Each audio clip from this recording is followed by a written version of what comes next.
Hi everybody. Yesterday I did a second video about panic attacks and about practical tools that anybody can use. And some of them were no-brainers, I know, but it kind of, if you already even know them, it kind of helps for somebody maybe to remind them to you. Anyway, I hope that you're having a wonderful day. I am sitting out here in my favorite spot, as you probably, if you watch my videos, can tell. This beautiful Florida afternoon. I've got my cup, my sippy drink. Used to have a handle. I'm rough on my mugs. I got my little anxiety rock. We talked about that yesterday. Sometimes there's just not enough rocks. Whoa, I went really deep into the nerd forest on that one. Oh my goodness. Okay. Anyway, come and join me for just a few minutes out of your day, just to devote to yourself.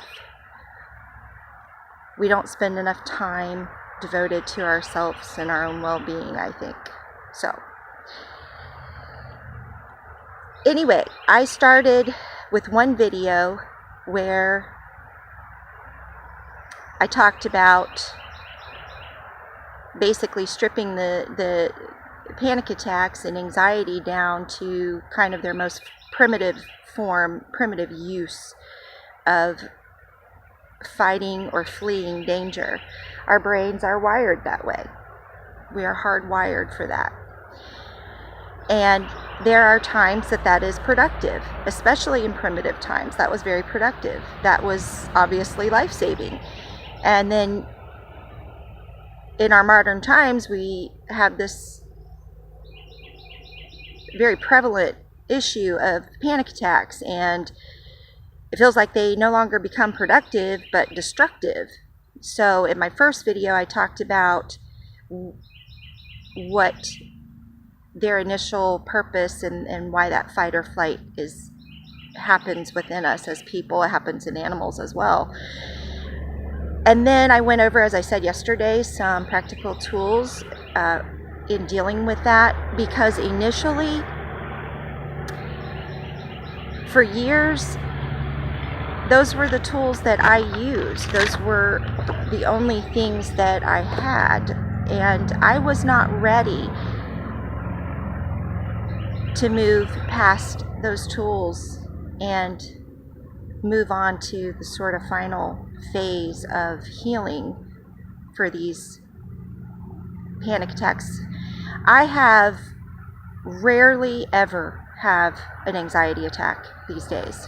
Rarely. And 30 years ago, I just didn't know if I'd be able to go on, because I just couldn't see living my entire life in that. And if you're in that place, there's hope. It does get better. I talked about Pandora's box, the mythical goddess that, well, she was created by two gods and was cast down here to be the first human, and she opened this box as she was told not to and released all these evil things.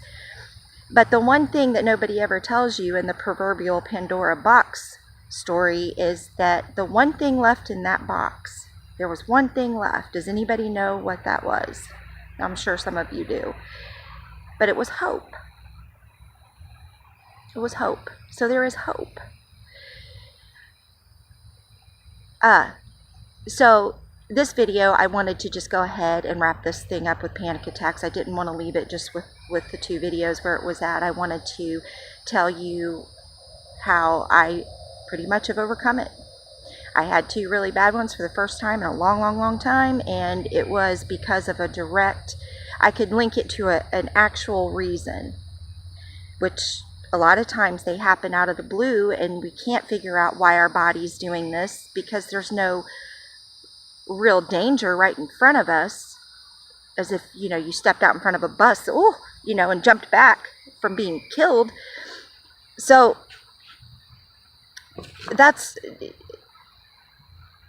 I wanted to do this last video on the final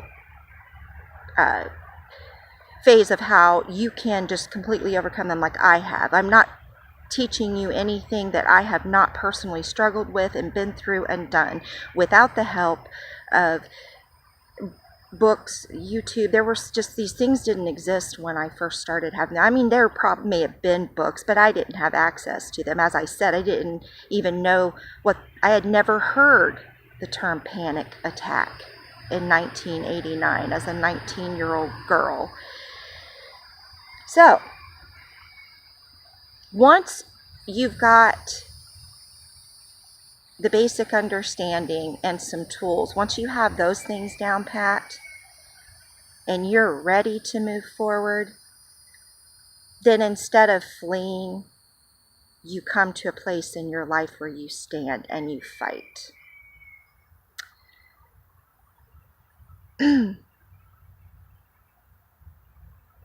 You face them. You learn that they are just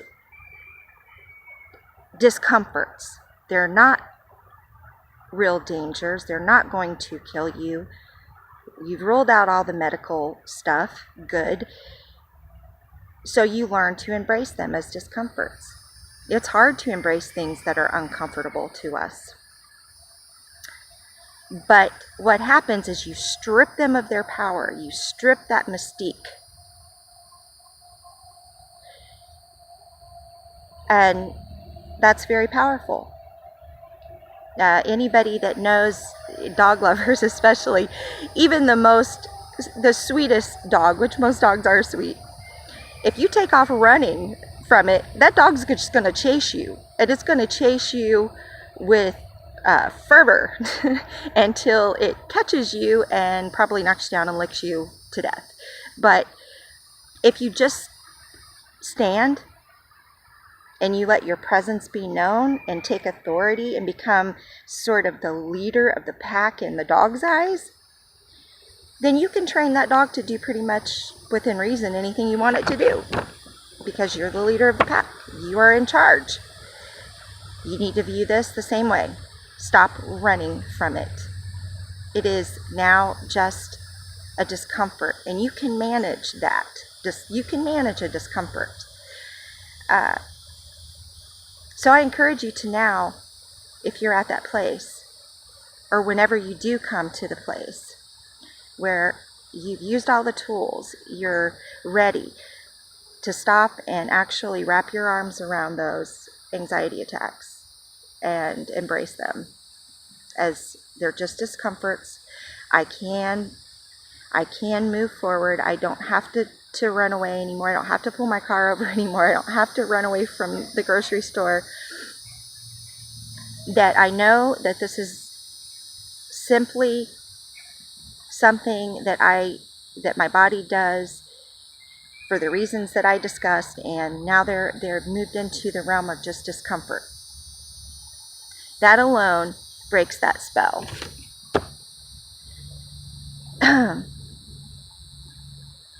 So in doing that, you basically disarmed it. It's not the bully anymore. You are in charge. I'm trying to see where I am, folks. I really need to get some skills on making notes. They're so funny if you could just see them. Man, I think I might have covered that really quick.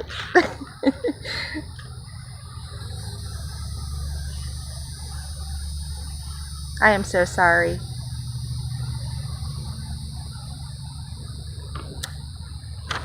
Yes, I'm just making sure that I've been thorough and covered my notes on what I wanted to talk about with this final phase on dealing with panic attacks. And I think I have, without realizing,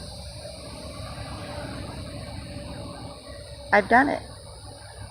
I looked at my other videos and I was thinking, oh man, I use that term it, and I used to call it the it monster because my therapist years ago had brought that to my attention, that I was using that word it as if it was a real entity, a person, or I don't know. But I started calling it the it monster. So breaking that mystique and, learning to embrace it, and instead of just using tools and fleeing and whatever, starting to learn to embrace it, face it head on, stare it straight in the eyes. I know it's not a real thing, but you know what I mean, in an abstract way, facing it.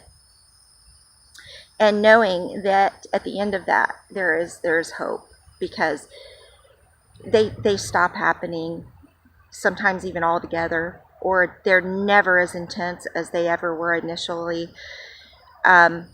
So I wanted to lay down those the panic attack videos, because I was getting ready to share events in my life, and that's also that's me facing down fears and anxieties, just doing what I am with you right now. And if nothing else, I just hope that you feel that you're not alone, that somebody's sitting and talking on here to you and telling you that you can relate to their experience and know that you're not alone. And also, in doing that, we become victimized when we are abused, wherever that is in our life. And in doing this, it's just one small way. There are other ways, but that's just one small way of me refusing to stay a victim of the abuse, staying a victim of anxiety. I am not willing to play that victim role. I am not. And not to get on a soapbox, but I'm a YouTuber. I've looked to other people for help before I ever started doing this myself. And there are a lot of gurus out there, I guess, and they have these sort of quick fix, 5, 4, 3, 2, 1, done. That's not for everybody. And I'm not going to get too far up on that soapbox. So obviously I have feelings about this, but I'm not a motivational speaker. I'm a real girl, a real woman with real experiences. I am not out there writing books and selling them and getting wealthy and going on tours and stuff like that. I couldn't even do that. These people, they speak very well. They're like rock stars, as I said in my other video, and that's all wonderful. But sometimes I feel like they lead people astray. So I would urge you to be very careful. Even with me, you always look for the truth that you can glean from something. And if something, like I said in one of my videos, it doesn't sit right in your gut, your intuition, drop that and leave it. So I wanted to finish this out about,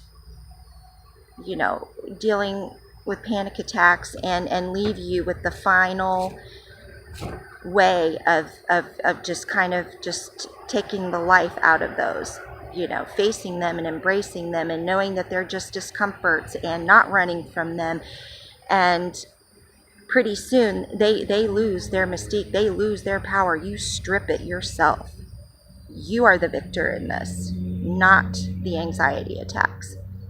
So I'm going to end here and finish drinking my delicious root beer. I wish it had ice cream in it. But until my next video, remember that you are worthy of love. You are worthy of peace. You can have peace, and you're not alone. Thanks for watching.